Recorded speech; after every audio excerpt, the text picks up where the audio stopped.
From the streets to the track, USAC Silver Crown Racing at Toledo Speedway. Cody Swanson has been golden. A record 6 wins here. He's the pole sitter for the Rollie Beale Classic in the 77. Just the second driver in the series history with 7 poles at one track. The 100-lap race is a duel between Swanson and CJ Leary. Lap 78, Leary leads, but not for much longer as Swanson squeezes below the 6 and goes out front for good. Make it 5 wins in a row at the Toledo Speedway for Swanson.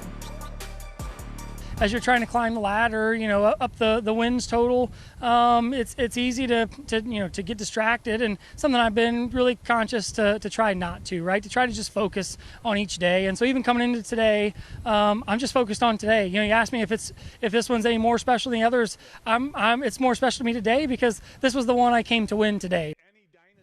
With more, we turn to CJ Perry and Steve Ronkowicz. You never want the numbers to overwhelm a driver's talents, but at a certain point, I think with Cody Swanson, that's what's starting to happen.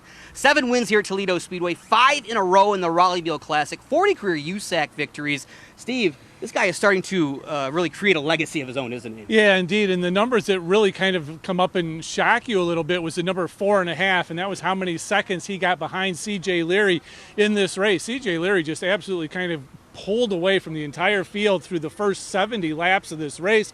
All of a sudden, he ran into some lap traffic. He ran into some handling problems. And who was there? It was our race winner, Cody Swanson, the guy who was going to track him down and eventually come away with another win. Yeah, I would almost say this is his signature win here at Toledo Speedway. We've never seen him in this position where his car was struggling a little bit at the beginning for the first 50 to 60 laps, but then he was able to chip away and really track down CJ Leary for his amazing 7th win here at Toledo Speedway. In the factory stock division, it was all the Buntings. Matt Bunting ends up getting the victory. Josh Bunting right behind.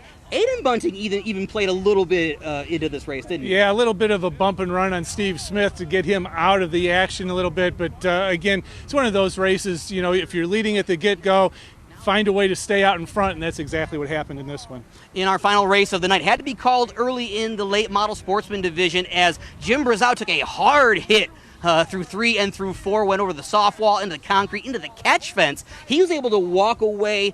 He was fine talking to the EMTs, so he checked out fine. Ron Allen gets the victory in a shortened race. Well, it didn't make any difference, I don't think, in the long run, whether he was going to be able to run 2 more laps or not to finish this thing out, because he had the strongest car. Once he was able to get around Kelly, he just absolutely pulled away again. He was being held up for a lot of that race, and I'll tell you, he was fast. He was absolutely on the bottom of the racetrack. He did everything he needed to do to get a win. All right, so it ended up as a wild night at Toledo Speedway, but the main thing is Cody Swanson gets win number 7 here at the Fast Half Mile.